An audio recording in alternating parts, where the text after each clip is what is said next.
Здравствуйте, уважаемые зрители. Вновь мы с вами встречаемся.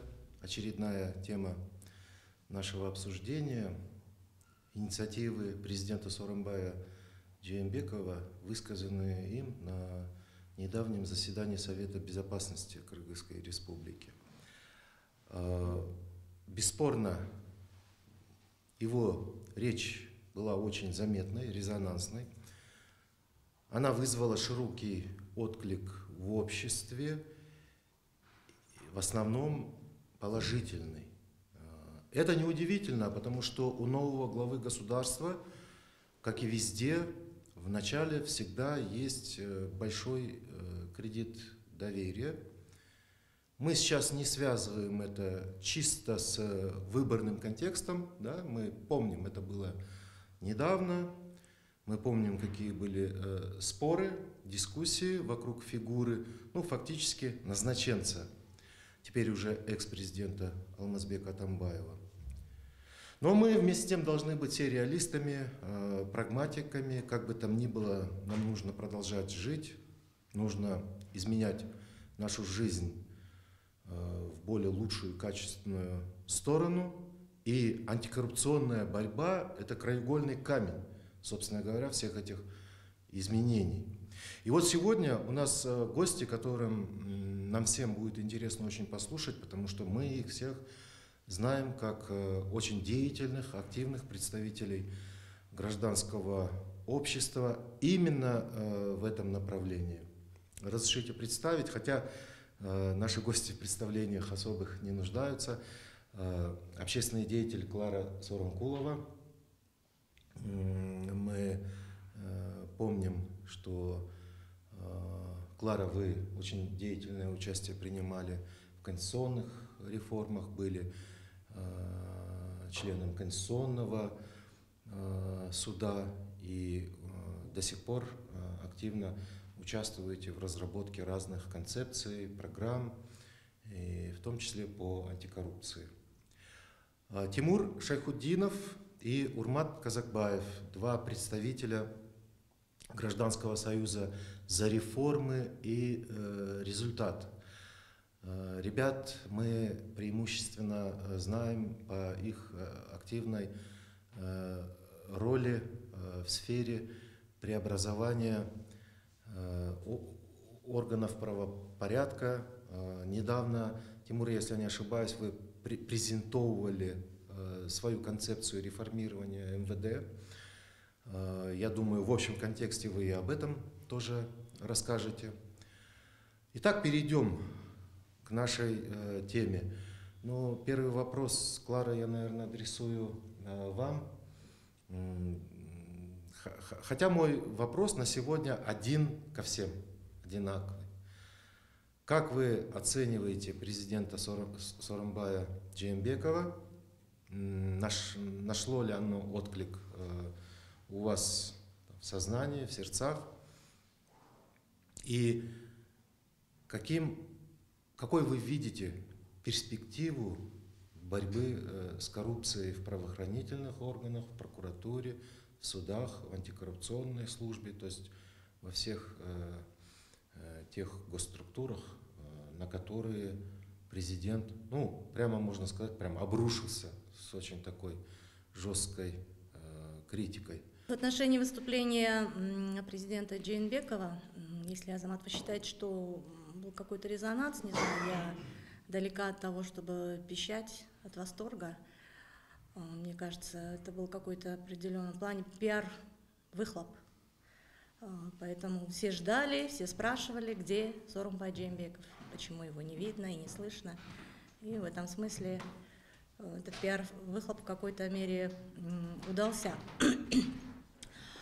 Что в целом касается его спичи, его выступления, то я бы сказала, ничего системного я не заметила. И на сегодняшний день я ничего особенного от президента Джеймбекова не ожидаю, потому что прошло уже более 3 месяцев со дня выборов, и президент даже не в воле сформировать свою собственную команду. Мы видим, да, что работает все тот же аппарат президента, все те же чиновники, и поэтому никаких каких-то сдвигов в тех тенденциях, которые мы наблюдали, которые есть, никаких сдвигов пока еще не произошло.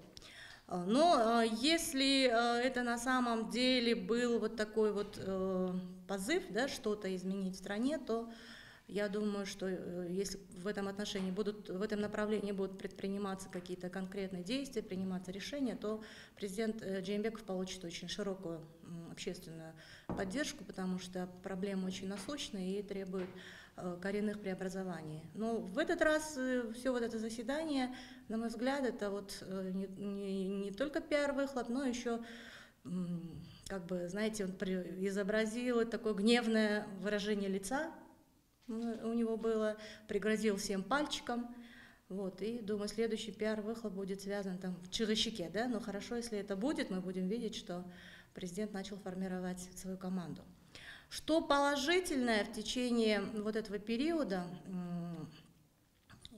президентства Сооронбая Джейнбекова, это надо обязательно отметить, это в первую очередь связано с кадровыми изменениями в судебной системе. Потому что сегодня те судьи, которые пришли в постреволюционный период, они первый срок свой отработали, и сейчас многие стали претендовать на второй срок. И здесь надо отметить, что очень многие одиозные фигуры, ну не очень многие, но были одиозные фигуры, которые уже много лет в судебной системе работали, и причем, я считаю, это вот люди, которые способствовали этой порочности этой системы. Положительное заключается в том, что некоторые из них не прошли отбор президента, то есть они прошли через Совет по отбору судей, но не были назначены президентом. Я не буду называть фамилии, но те, кто интересуется этими вопросами, они знают, о ком идет речь. И это было удивительно. Это было удивительно, потому что казалось, что эти люди сидят в судебной системе навсегда. Поэтому в этом смысле вот это начинание президента я бы очень активно поддержала бы. Это хороший сигнал. Что касается какой-то антикоррупционной политики, то здесь в отношении судебной системы, как вы заметили, в последнее время абсолютная тишина. И если вы заметили, была информация о том, что несколько судей, которые в свое время были привлечены к уголовной ответственности именно за получение взятки, были оправданы своими коллегами. Поэтому никто громко не заявляет и никто не говорит о том, что есть какие-то результаты антикоррупционной борьбы именно в судебной системе. Да? В течение 2014-2017 годов реализовывалась государственная целевая программа, и там был целый блок запрограммирован касательно антикоррупционной борьбы, и отчитываясь Совету судей, отчитывался по индикаторам, и здесь им абсолютно нечего было сказать, кроме участия там, в каких-то круглых столах, в каких-то программах. То есть какого-то результата нету. Ну и тем более мы видим, что наметилась такая очень хорошая тенденция, когда судьи, которые исполняют политические заказы, причем исполняют их беспрекословно, да, они, как правило, получают индульгенцию, прощение за все свои грехи, и многие из них, особенно те, кто участвовал в процессах, принимал решения по средствам массовой информации, да, по защите чести и достоинства экс-президента, те, кто непосредственно осуществлял уголовное преследование, судебное преследование оппозиции, сейчас не претендуют. Вот сейчас идет конкурс на отбор судей в Верховный суд. И сейчас эти судьи участвуют в этом конкурсе. И очень интересно было бы понаблюдать за действиями как Совета по отбору судей, так и президента, так и в последующем Джогорку Кенеша. Будут ли эти судьи поддержаны, потому что мы знаем из своей практики, что именно такие судьи, они, как правило, пользуются привилегиями, они всегда получают награды, их поощряют, они обласканы. Это такие карманные судьи, и, кстати, эти судьи, они были обласканы и в предыдущих режимах. Но сейчас они уже вот как бы хотят завершить свою карьеру на пике, да, стать судьями Верховного суда. То интересно будет понаблюдать, пройдут ли они вот этот трехступенчатый отбор. Вот это процесс, который надо как бы держать на контроле, да, на общественном контроле. Почему не работает? Все мы знаем, вот сегодня все говорят о том, что уровень недоверия к судам сегодня остается на очень предельно низком уровне. Можно даже сказать, к сожалению, никаких конкретных исследований социологических не проводилось, но мы, в принципе, как-то это все видим, понимаем, что недовольство судебной системой растет все больше и больше. Один мой коллега несколько лет назад, тоже вот такой разъяренный очередным судебным решением, несправедливым, в сердцах воскликнул, что если следующая революция будет в Кыргызстане, она будет исключительно из-за судей. Поэтому я думаю, нашим судьям надо все-таки об этом помнить, что недовольство растет. И недовольство растет прямо пропорционально тому, насколько государство делает в бюджетной сфере, в судебной системе, да, потому что за 2017 год бюджет судебной системы составил более миллиарда сомов. И экс-президент неоднократно этим хвастался и говорил, что по сравнению с 2014 годом там увеличение там несколько крат. Это на самом деле так, потому что судьям выделяются сейчас большие суммы с бюджета, судьи получают очень хорошую зарплату, очень хорошую, очень высокую сравнительно с другими бюджетниками, с теми же врачами, учителями. Да? Значит, судьям создаются хорошие материальные условия, технические условия, но при этом зависимость судей растет вот прямо пропорционально тем вливаниям, которые делают бюджетную систему. И отсюда, конечно, закономерно рождается вопрос, а зачем мы содержим такую судебную систему, которая не может элементарно удовлетворить наши потребности в законности и справедливости? Поэтому это вопрос, он на повестке дня стоит, это самый главный вопрос судебной реформы, и те, кто говорят, да делается все, судебная реформа двигается, но результата нет, реформа же она не может быть бесконечной, в конце концов мы хотим увидеть результат. Есть очень хорошие институциональные изменения, они связаны с тем, что поменялось законодательство в 2019 году, в полной мере все изменения войдут в юридическую силу, но это как бы отложенный эффект, и инициаторы реформ считают, что это отложенный эффект, да, что когда все это заработает, все, мы ощутим на себе результат судебной реформы, эффект судебной реформы. Но я далека такого оптимизма, потому что мы все знаем, что идеальные законы при плохих исполнителях, они никогда работать не будут. Поэтому, изучая вот эти все положительные моменты, здесь надо просто... Я сама пришла к такому выводу, что вся проблема в кадрах, вся проблема в самих людях, вся проблема в так называемых носителях судебной власти. К сожалению, я на своей практике не встречала ни одного судью, который бы ощущал себя носителем этой власти. Когда мы говорим, это ветвь власти, то есть носители этой власти должны ощущать, что они независимы, они самостоятельны, они могут принимать решения независимо ни от кого, да, исключительно на основании закона и по собственному убеждению. Таких нет, судьи всегда оглядываются, судьи всегда по резонансным делам ждут указаний, никогда не принимают самостоятельных решений. И здесь просто проблема в самой личности судьи, потому что, имея все гарантии для этой независимости и самостоятельности, они не хотят этими гарантиями пользоваться. То есть здесь больше обеспокоены они личным благополучием, нежели решением каких-то важных задач, и функций, которые на них возложены. Поэтому актуальной остается проблема отбора судей, но в этом направлении государство делает шаг вперед и 2 шага назад. Потому что существенно изменился количественный состав Совета по отбору судей. Если раньше это было 24 человека, и Тимур помнит, когда мы работали над проектом Конституции, мы специально заложили такое большое количество людей, чтобы решение принималось коллегиально, коллективно, и чтобы как меньше было возможностей давления на Совет по отбору судей, да, чтобы гражданское общество было широко представлено. Сегодня это всего лишь 9 членов, и они укомплектованы, и хотя по Конституции мы говорим, что 6 членов они обязательно должны быть от гражданского общества, я не вижу там никого от гражданского общества, кто был бы номинирован от гражданского общества и чье имя было бы на слуху, да, вот, например, тот же Тимур или там Рита Карасартова, которая уже много лет занимается проблемами судебной системы. Никого нет. Это те же номинанты, которые были представлены фракциями, это те же, кто выслуживался перед лидерами партий, да, это те же партийно-политически ангажированные личности пришли в Совет по отбору судей. Но, тем не менее, как-то новые люди пришли, и все равно есть какие-то ожидания, есть какие-то надежды. Но при этом есть большая опасность, учитывая, что вот нашу вот эту склонность к коррупционным действиям, да, причем такую тотальную, массовую, 9 человек купить для, скажем, действующих судей, которые претендуют на новые должности, на новые места. 9 человек купить им гораздо проще, чем 24. Поэтому если сейчас вот эти коррупционные проявления начнутся, я думаю, что начнутся, учитывая, что кто пришел в Совет по отбору судей, то здесь уже те тенденции, которые были, они будут продолжаться.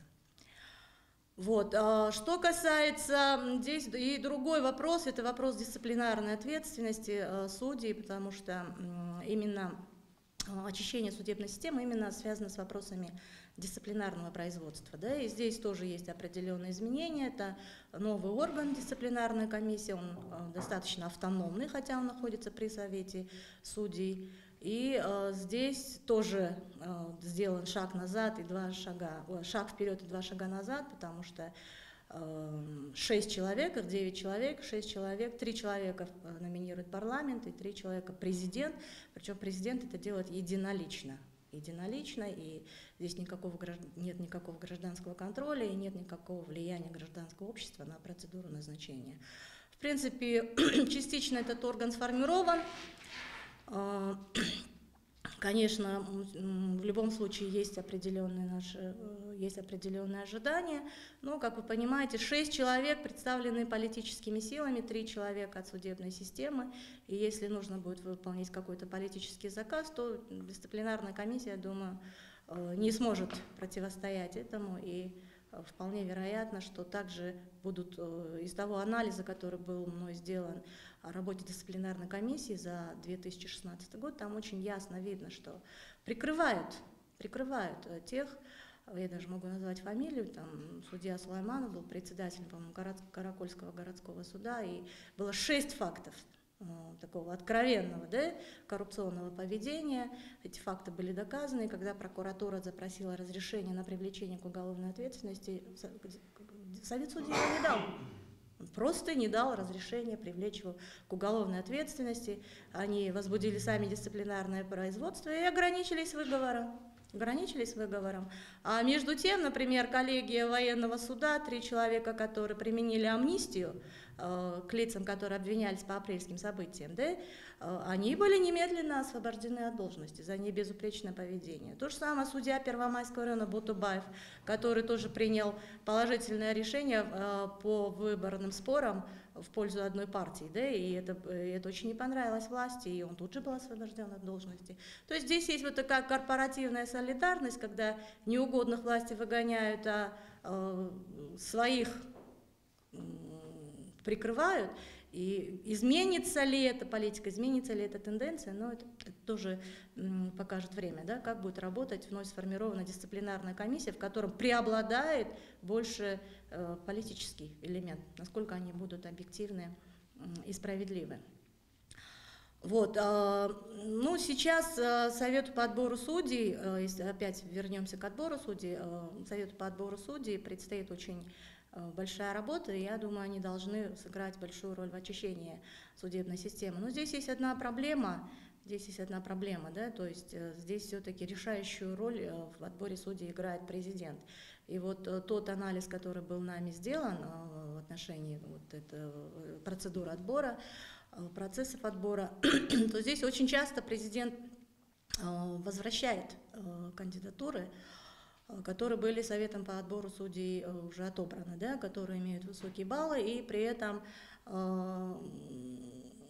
при беседе с теми, кто проходил этот отбор, непосредственно беседовал с президентом, многие из них отмечают, что проводится какая-то неформальная проверка, и у президента, как правило, есть досье на каждого кандидата, и он опирается именно на результаты этой неформальной проверки.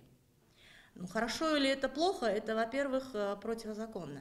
Но эту процедуру, я считаю, можно узаконить. То есть любой кандидат, который претендует на должность судьи, да, он должен дать письменное согласие на такую проверку, и эта проверка должна проводиться со всех сторон, включая там его имущественное положение.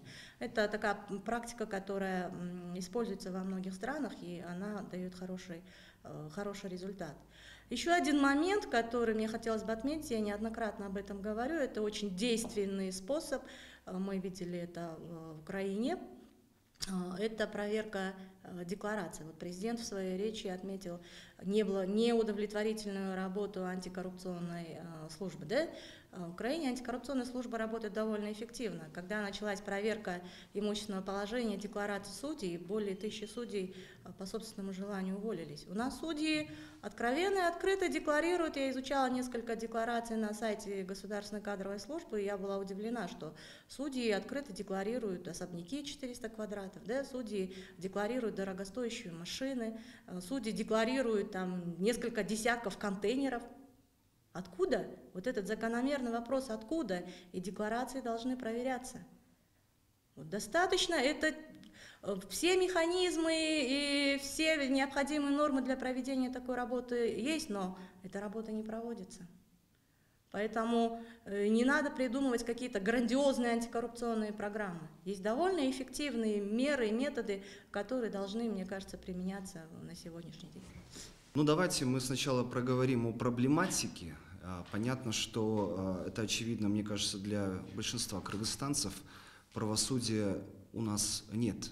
У нас есть две реальности. С одной стороны, то, что декларируется, то, что прописано на бумагах, законы, различные институты, создаются новые институты. Но другая реальность – это та, которая на самом деле существует. И люди прекрасно знают, что если у тебя возникла проблема, лучше решать ее самому, либо решать через связи, либо решать через коррупцию и так далее. Соответственно, без правосудия нет государства. Без правосудия нет экономического развития. Мы не сможем сделать, я имею в виду Кыргызстан, не сможет сделать решительный шаг вперед, если у нас не будет работать закон, если правоохранительные органы не будут работать, если не будут работать эффективно суды. К сожалению, сейчас всего этого у нас в стране нет, и мы это понимаем. Правильны ли были слова Сооронбая Джейнбекова? Безусловно, слова правильные. То, что он обозначил, об этом говорят практически все граждане нашей страны.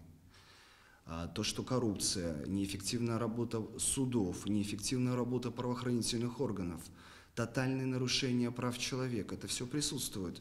Но что за этими словами последует? Вопрос же не только в словах. На самом деле в Кыргызстане было довольно много попыток реформ правоохранительных органов. В некоторых из них мы, как гражданское общество, участвовали. Мы помогали, мы разрабатывали альтернативную концепцию реформы МВД.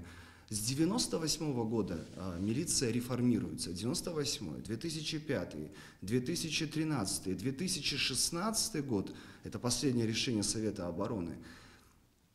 Что менялось? Менялись названия, передавались функции из одного правоохранительного органа в другой, расформировывались некоторые структуры, как в последний раз служба по борьбе с незаконным оборотом наркотиков, чьи функции были во многом переданы в МВД. Но суть и природа правоохранительной системы судов, она не менялась. Суд, что касается судей, я соглашусь. Судьи и на самом деле и других представителей правоохранительных органов с Кларой Сооронбековной, с Кларой Сыргакбековной, да, правильно? Что одна из самых ключевых проблем – это та самая индульгенция, которая еще со времен Акаева, если судья принимает нужное решение большому начальству, то значит он будет сидеть. Он может делать все, что угодно с простыми людьми, с бизнесом, если он выполняет указания сверху. И если говорить о механизмах, если Сооронбай Джейнбеков, если его команда, которая пока, как мы видим, окончательно не сформирована, действительно хочет завоевать доверие населения, прежде всего они должны разрушить этот порочный круг, где судьи и представители органа по надзору, прокуроры и так далее принимают те решения, которые выгодны, и они остаются, если смогут. Потому что эту дубину, да, многие не хотят, безусловно, от нее отказываться, потому что это серьезный такой инструмент для контроля, для завоевания власти, для удержания власти и, безусловно, для бизнеса. Мы знаем по предыдущим примерам, что суды использовались для отъема бизнеса. Поэтому решится ли он? Надежда есть? Безусловно, есть. Потому что человек так устроен, что мы хотим надеяться. Тем более сказаны правильные слова, в общем-то. Теперь другое дело за конкретными мерами. Завоевал ли он, я имею в виду президент, поддержку многих людей? Большинства, может быть, населения благодаря этим словам, безусловно, завоевал. Но насколько это долговременное доверие, все зависит от того, будет ли он что-либо делать. И времени на самом деле не так много. Что можно делать? Вы правильно отметили, что мы готовили альтернативную концепцию по одному только блоку, это органы внутренних дел, разрабатывали, продвигали, мы показали, что население, 11 тысяч подписей, на самом деле для гражданского общества это собрать сложно. Это не бюрократический аппарат. Мы показали властям, что это не только наши идеи, это идеи многих активных граждан страны. Мы прописали, а ведь часто гражданское общество, НПО-сектор, чиновники критикуют за то, что мы лишь критикуем. Но мы показали конкретные механизмы, как милицию менять, как обновлять кадры, как создавать службу внутренних расследований, как делать различные непосредственно полицейские подразделения независимыми от политического руководства. Все это мы предложили, но, к сожалению, наши идеи не были приняты. Это было не недавно, это было на самом деле уже в 2012 году. Прошло сколько лет? 5 лет, даже 6 лет. Но большинство наших идей и большинство идей гражданского общества не принимались. Безусловно, они остаются актуальными. И Сооронбай Жээнбеков, секретариат Совета Безопасности, если они действительно хотят реформ, они должны, безусловно, прислушаться к мнению гражданского общества. Что еще я бы хотел отметить важное, да? Почему, да, эти слова были сказаны? Собственно, есть 3 измерения, правильно, да? Первое – это пиар, на самом деле президенту нужен. Вы правильно отметили, что многие воспринимают Сооронбая Шариповича как ставленника президента, я думаю, бывшего президента. Я думаю, что для него эта ситуация на самом деле не нравится. Пиар. Безусловно, это может быть начало борьбы за сферы управления, которые должны быть за президентом. Например, по крайней мере, вопросы назначений, да, ГКНБ, органы прокуратуры. Президент непосредственно принимает участие в назначениях там. Но мы знаем, что эти люди ставленники предыдущего президента. Возможно, это заявление начала определенных чисток, что правильно. Третья сторона – это реформы. И на самом деле ключевой общественный интерес сосредоточен на 3-м измерении, это на реформах. И абсолютно правильно, да, речь шла, да, Кларой Сооронкуловой, что люди настолько не доверяют судам, люди настолько не доверяют правоохранительной системе, что действительно, я не удивлюсь, если следующие волнения, они будут связаны именно с судебной системой, я имею в виду в общественном, в обществе. Когда я говорю, что правосудие не работает, могу привести пример такой более простой, с которым люди сталкиваются, это связано с обычными преступлениями. Они должны идти, в нормальной любой стране человек обращается в полицию. И ни у кого не возникает вопроса, что если даже речь идет о сотке, либо небольшой сумме денег, он идет в полицию. Потому что есть вера определенная. И есть культура. Но у нас в стране мы проводили большой такой масштабный социологический опрос среди граждан Кыргызстана. Более 60% по обычным таким преступлениям, не связанным, конечно, с убийствами. Да, понятно, что люди с убийством не идут заявление писать. Но по остальным преступлениям 60% людей не обращаются в правоохранительные органы. Связано ли это с коррупцией? Безусловно. Это связано с недоверием к системе. Что еще можно отметить? Что касается проверки деклараций, ну, идея, в принципе, правильная, как один из инструментов. Как один из инструментов такая тотальная, очень доскональная проверка деклараций чиновников и членов их семей. Это правильное решение. Надо, конечно, в этом направлении двигаться. Безусловно, только проверкой деклараций проблему не решишь, потому что чиновник – это такой человек, который очень быстро приспосабливается. Это вопрос лишь найти дополнительные звенья, через которых можно оформлять свое имущество. Поэтому только лишь этим ограничиваться действительно нельзя. Если говорить о конкретных мерах, в первую очередь нужно ставить вопрос на законодательном уровне о создании условий, чтобы та же самая милиция, МВД и другие структуры политически были независимы то есть от политического руководства. Есть уже наработанные на самом деле на Западе процедуры, механизмы, каким образом это можно сделать. Да, например, во многих странах директор или глава полиции, он не является политической фигурой.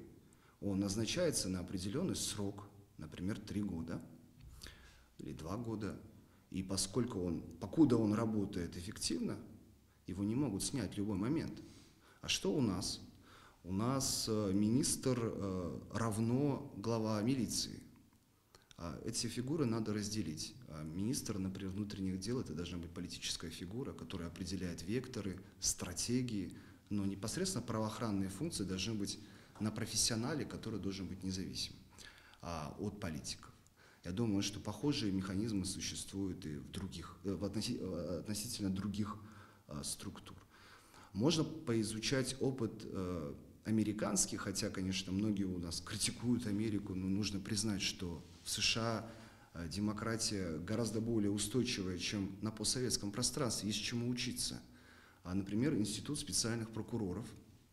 Специального прокурора, да, вот мы сейчас, кто отслеживает, да, политику международную, видит, да, что вот Мюллер вроде бы формально подотчетный перед генеральным прокурором США, он ведет очень жесткое расследование в отношении приближенных действующего президента и относительно вероятного, возможного вмешательства России в внутреннюю политику США. Ведет политику, то есть не политику, а расследование жестко, невзирая на позиции этих людей. Почему бы нам этот опыт тоже не использовать? Другой момент, хотя он может быть и далек непосредственно, казалось бы, далек непосредственно от вопросов борьбы с коррупцией, это вопрос децентрализации, в том числе органов внутренних дел, милиции. Сейчас это очень жесткая централизованная структура.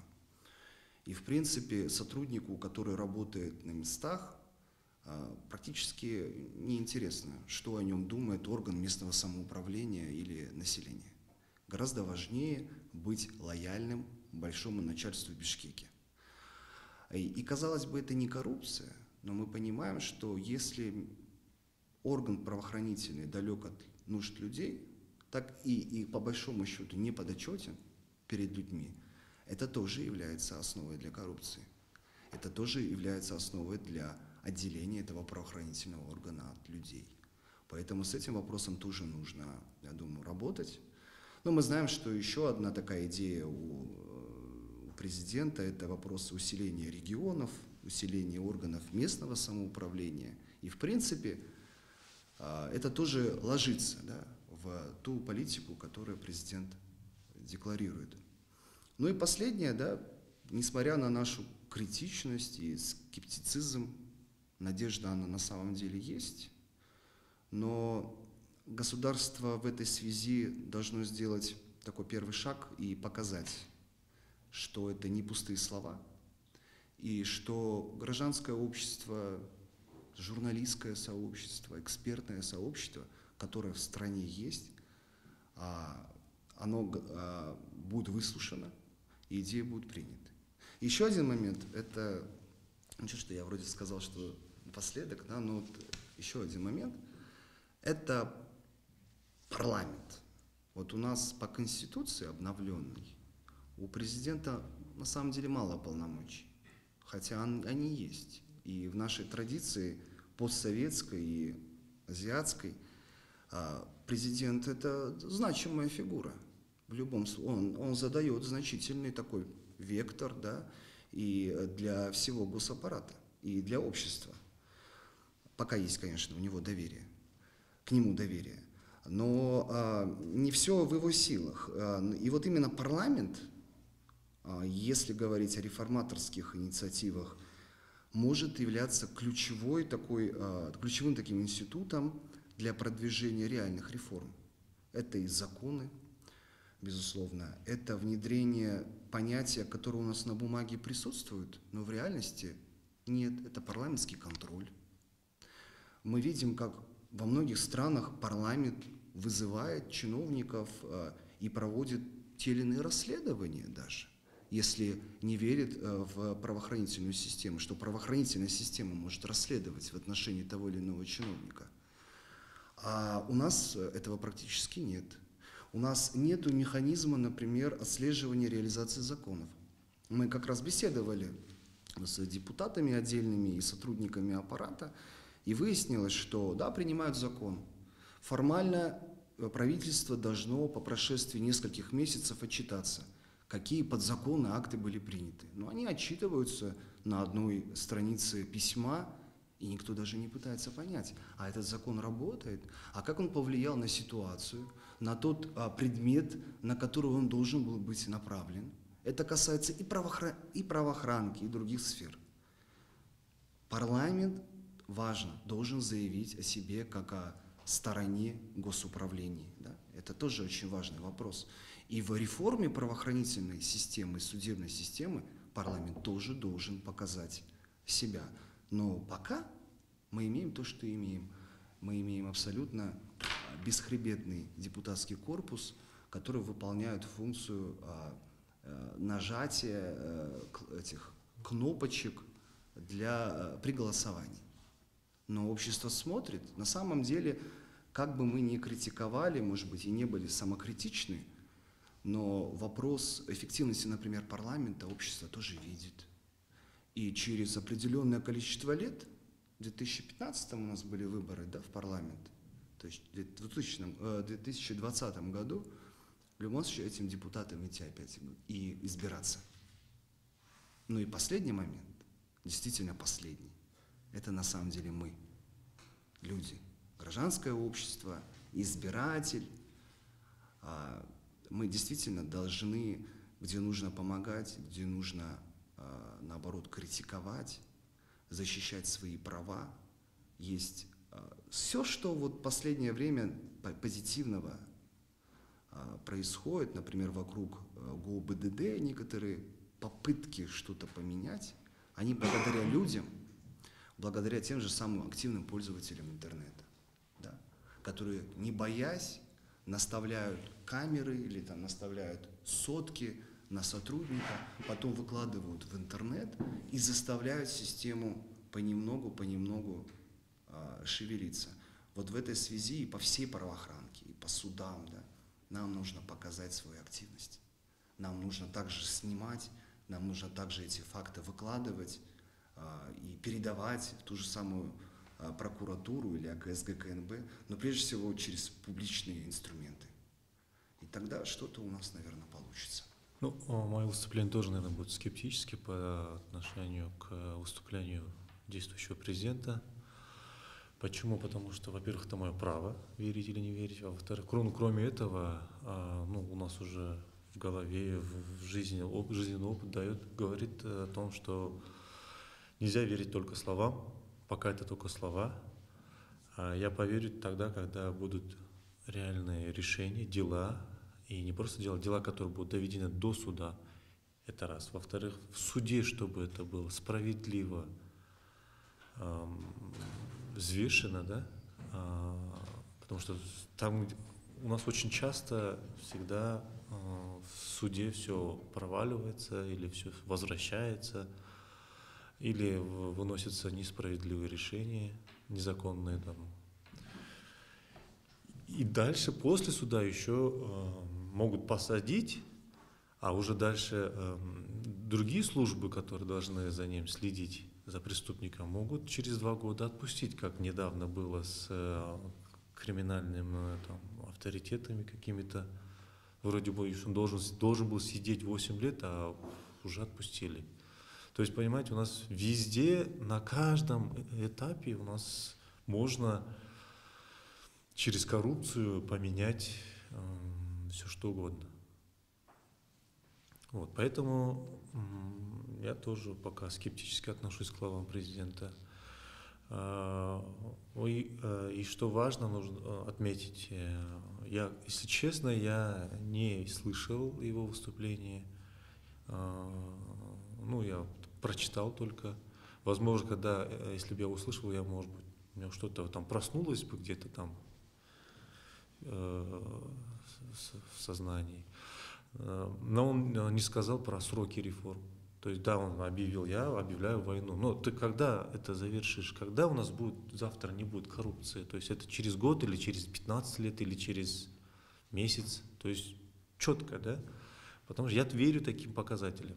Если человек говорит, я сделаю, он должен сказать, я к такому-то времени его сделаю. Кроме того, а что будет, если он это не сделает? То есть он будет отвечать, он подаст в отставку или что это? А если он сделает, по умолчанию все политики, все кандидаты в президенты, когда идут на выборы, они всем говорят, я вам построю хорошее будущее, комфортную жизнь, да? И тогда он обязан это сделать. Хорошо, а если он заявил и не сделает, тогда что произойдет с ним? То есть надо за свои слова отвечать. Почему я это говорю? Потому что мы с коллегой, с Тимуром Хайхутдиновым, по реформе МВД мы это уже много раз видели, когда сколько премьер-министров поменялось за тот период, когда реформа в милиции идет. Много премьер-министров поменялись, и много министров внутренних дел поменялись. Все говорили, я сделаю, но никто из них не говорил, когда, никто из них не говорил, что произойдет, если он не сделает. Это очень важно. И я хочу гражданам, да, кто будет смотреть, всегда помнить о сроках и о тех наказаниях, если он это не сделает. Это очень важно. Даже те политики, которые завтра будут там выборы в любые кенеши, если они говорят, я вам построю комфортную жизнь, но ты когда и как? А что будет, если ты это не сделаешь? Ты подашь в отставку, ты уйдешь? То есть это важно. И хочу, Клара Сырахбековна в своем выступлении очень важные моменты подчеркнула. И, то, что я запомнил, это она очень много говорила про судебную реформу. Это я полностью поддерживаю. Это очень важно для нашей страны сейчас. Потому что без судебной реформы никакие реформы нигде невозможны никогда. И вот она в своем выступлении сказала, почему судьи оглядываются, прежде чем принимать какое-то решение. Вот это условие, что они оглядываются, это уже неправильно, так не должно быть. Если они оглядываются, значит созданы такие условия сегодня. И почему есть такой механизм, когда один человек, это у нас президент, может пропустить каких-то судей, а может не пропустить. То есть это тоже неправильно, так не должно быть. Когда вот эта вот отборная система зависит от одного человека. Ладно, сегодня президент, возможно, хороший, а завтра он не хороший. Тогда что? Пройдут те судьи, коррупционеры, судьи пройдут? То есть так не должно быть. Дальше дисциплинарная комиссия тоже, где один человек, допустим, президент дает кандидаты, да, на этот состав дисциплинарной комиссии. тоже неверно. И Клара Сагырбековна сказала, это элементарные потребности граждан в чем? В справедливости и в законности. Для меня это не элементарно, для меня это самое важное, самое главное. Для меня это вот справедливость и законность. Для меня это самые главные потребности жизни, потому что остальные там здоровье, образование, это я могу как-то сам. Могу и книжки взять и почитать, и за собой проследить. То есть это, хотя это государство тоже должно обеспечивать, да, здоровье, доступ к образованию, доступ к информации. Это не важно, ну как бы, это важно, но не так, как законность и справедливость.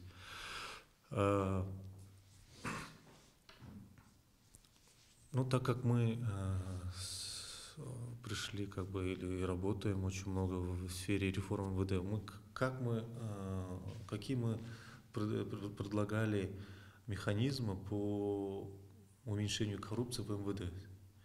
Это обучение, опять же, в академии, сейчас у нас есть Академия МВД, вот молодой человек, если захотел стать милиционером, идет в Академию МВД, он уже там уже начинается коррупция. Чтобы туда поступить, или там что, уже он должен дать какое-то количество денег, то есть потом он должен эти деньги вернуть же, и тогда уже там начинается коррупция. То есть обучение, что мы предлагаем? Обучение должно быть для всех, открытые двери должны быть.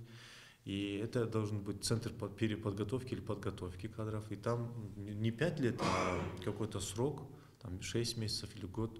То есть это ускоренные курсы. Почему ускоренные курсы? Потому что следующее наше предложение: любой сотрудник милиции, который хочет в МВД работать, он должен начать свою службу с самых низовых служб, где не нужны профессиональные, экспертные там, не знаю, качества, где ты должен расследовать там, или вести оперативную разыскную деятельность. Нет, просто самые низовые. Это что? Это патрулирование, где ты видишь, что кто-то поступает неправильно, кто-то поступает правильно, и тогда для этого не нужно учиться 5 лет. Поэтому любой сотрудник должен, хоть ему и 40-50 лет, хоть он проработал там в военной сфере там много лет, и он генерал, если он хочет пойти работать в милицию, он должен начать с патрулирования. Потому что если милиционер начинает, есть опыт общения с людьми, тогда он может расти. Следующее — это продвижение по службе. Тоже должно быть открыто, честно. А как должно быть продвижение по службе? Это внешняя оценка. То есть население говорит: я этому участковому доверяю, он хороший. И тогда он идет вверх по служебной лестнице. Внешняя оценка, которая и ее влияние на кадровые решения. То есть если в целом наша страна говорит: да, я доверяю милиции, значит глава милиции или полиции, значит он действительно хороший. И тогда его надо поддержать, поощрить. И мы параллельно говорим: условия для сотрудников милиции — это заработная плата достойная, это соцпакет хороший, это плюс законный отдых. Потому что наши сегодня милиционеры, они работают днем и ночью, получают, и зарплата у них недостающая. Конечно, они вынуждены идти на коррупцию. Также и госслужащие сейчас, вот как президент высказал, да, там коррупция везде. Ну правильно, если мы не уберем источники этой коррупции, то есть не то, что источники, это причины, да, причина коррупции. Любому госслужащему надо кормить семью, любому человеку. И если зарплата маленькая, во-первых, или он уйдет, то есть с этой госслужбы, или он рано или поздно он пойдет на коррупцию. А госслужащие — это кто? Это люди с высшим образованием. Это люди способные, знающие несколько языков. То есть это экономически активные граждане. И если им создать хорошие условия, я уверен, что большинство из них будут работать честно и эффективно. И по поводу коррупции в госслужбе или в целом, да, мы знаем, что и штат МВД раздут, мы знаем, что штат вообще госслужащих тоже раздут. То есть это просто можно создать хорошие условия, Один человек будет выполнять работу троих. И тогда мы должны что сделать? Сократить и аппарат госслужащих, и сотрудников милиции. И тогда куда эти люди, которые не попадут в эту службу, куда эти люди пойдут? И здесь уже встает вопрос об экономических реформах, где нужны инвестиции, где нужно создать условия для бизнесменов. Если инвестор хочет прийти в нашу страну, ему нужно земли в аренду бесплатно давать, если это налоговые льготы давать. И тогда он здесь будет открывать заводы, фабрики, фирмы, куда эти сегодня экономически активные граждане, которые вчера работали на госслужбе, могут пойти и работать на этих фирмах, компаниях, заводах, фабриках. И тогда в нашей стране будет баланс. То есть, это будет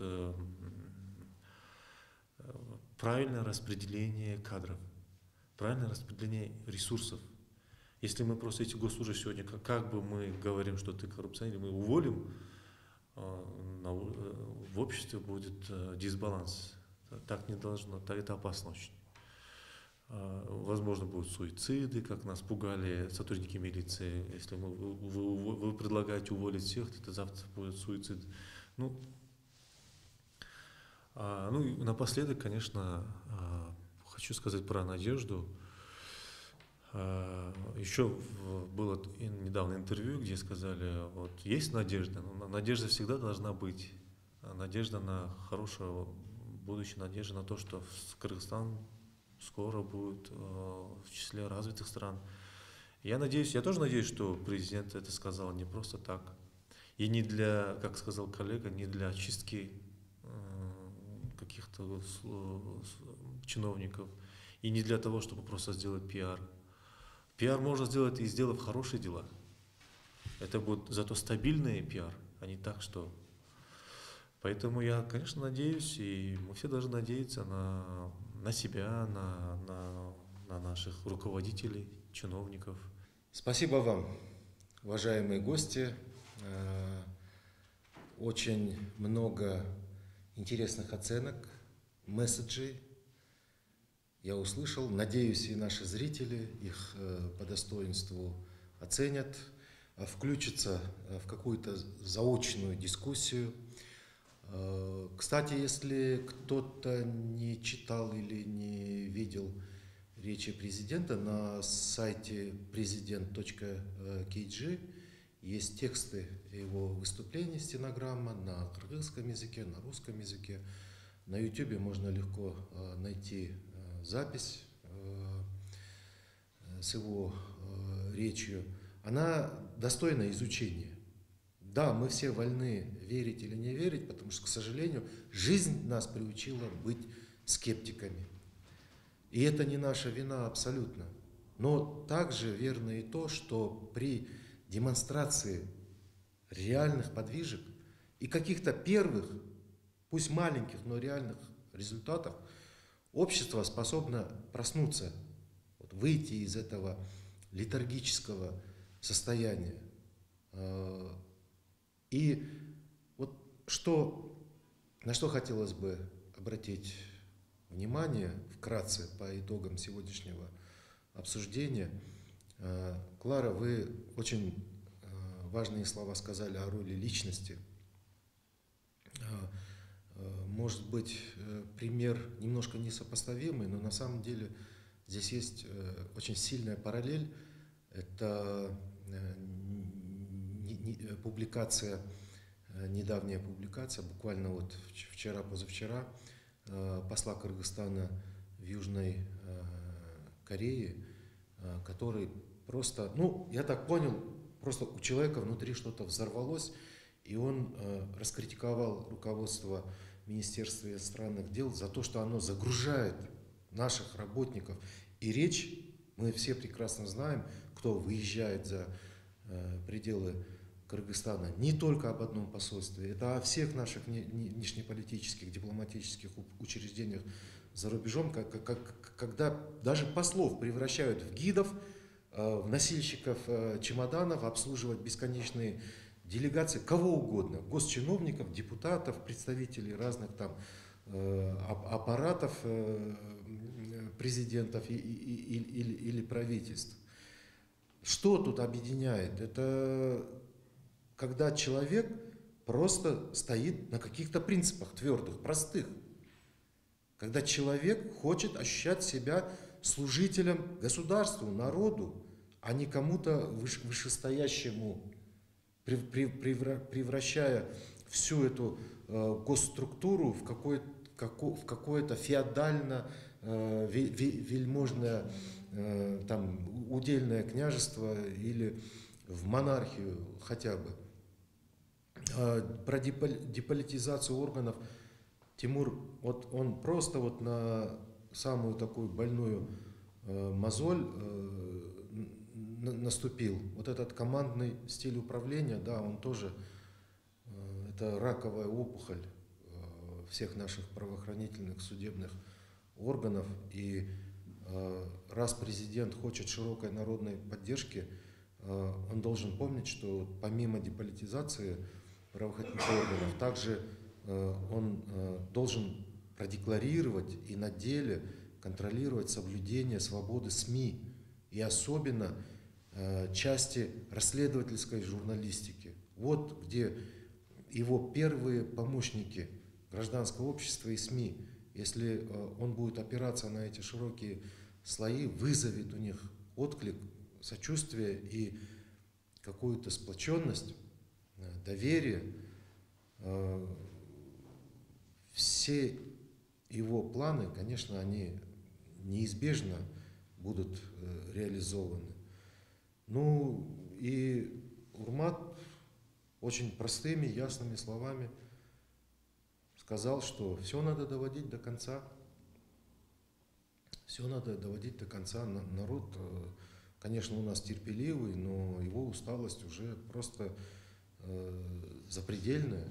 И я, может быть, ну где-то я хочу тоже понять президента, когда он сказал, вот, многие, кстати, обратили внимание на этот пассаж, что он дает последний шанс. При этом, как Урмат говорит, вот действительно не обозначая четкого плана временного, да, какую-то дорожную карту.